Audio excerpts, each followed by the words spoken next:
उद्धव ठाकरे यांनी बाळासाहेबांच्या विचारांना तिलांजली देत महाविकास आघाडीत जाऊन हिंदुत्वाशी द्रोह केला असा आरोप सातत्याने त्यांच्यावरती होत आला आहे। विधानसभा निवडणुकीत मतदारांनी त्यांच्याकडे पाठ फिरवली हा त्याचाच परिणाम असल्याचं मानलं जाते। राज्यात जिथं जिथं उबाटा सेनेचे बालेकिल्ले होते त्या सर्व बालेकिल्ल्यांमध्ये मतदारांनी वेगळ्या उमेदवारांना पसंती दिल्याचं दिसून आलंय।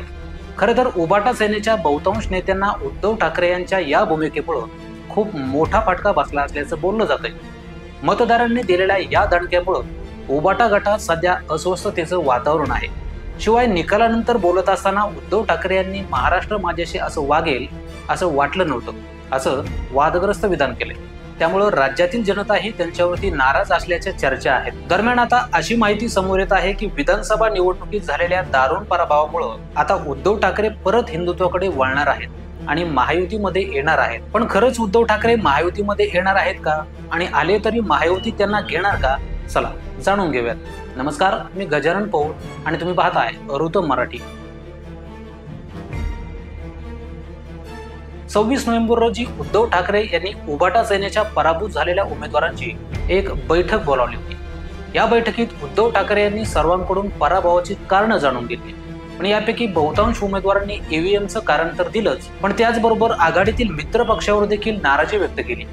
भविष्यात पक्ष टिकवण्यासाठी महाविकास आघाडीतून बाहेर पडा आणि हिंदुत्वासाठी स्वतंत्रपणे लढा अशी मागणी उपस्थित उमेदवारांनी केली होती। त्या संदर्भात मित्र पक्षांबाबत काय निर्णय घ्यायचा ते नंतर ठरवू असं उद्धव ठाकरेंनी म्हटल्याचं समजतंय। पण शिवसेनेच्या ताकदीचा फायदा राष्ट्रवादी काँग्रेस, शरदचंद्र पवार गट आणि काँग्रेसला होत असल्याचं ठाकरेंच्या उमेदवारांकडून सांगण्यात आलंय। तसंच काँग्रेस आणि राष्ट्रवादीची मतं आपल्याला मिळत नाहीत, त्यांचे कार्यकर्ते आपलं काम करत नाहीत अशी तक्रारही त्यांनी केली आहे। त्यामुळे उबाटा सेनेच्या नेत्यामध्ये सध्या नाराजीचा सूर दिसून येतोय। त्यामुळे हिंदुत्वासाठी स्वतंत्र होऊन निवडणूक लढवावी अशी मागणी पराभूत झालेल्या उमेदवारांनी उद्धव ठाकरेंकडे केली आहे। आणखीन एक महत्त्वाची गोष्ट अशी की उबाटा गटातील पराभूत उमेदवारांनी केलेल्या मागणीला विधान परिषदेतील विरोधी पक्षनेते अंबादास दानवे यांनीही दुजोरा दिला आहे। त्यामुळे आता उद्धव ठाकरे आपल्या सहकाऱ्यांच्या म्हणण्यावर कसा विचार करतात ते पाहणं महत्त्वाचं ठरणार आहे। खरं तर उद्धव यांच्या समोर इकडं आड आणि तिकडं विहीर अशीच एकंदरीत परिस्थिती दिसते। महायुतीमध्ये असताना त्यांना यापेक्षा जास्त मान होता, आदर होता असं अनेकदा बोललं जाते। पण आता महाविकास आघाडीत आल्यानंतर मित्र पक्षातील नेते आणि कार्यकर्ते देखील सहकार्य करताना दिसत नाहीत। विशेष करून विधानसभा निवडणुकीत जागा वाटपाच्या वेळी काँग्रेस आणि उबाटा गटात झालेल्या वादावरून महाविकास आघाडीतील उद्धव ठाकरे यांचे स्थान काय आहे हे संपूर्ण महाराष्ट्रानं पाहिलं आहे।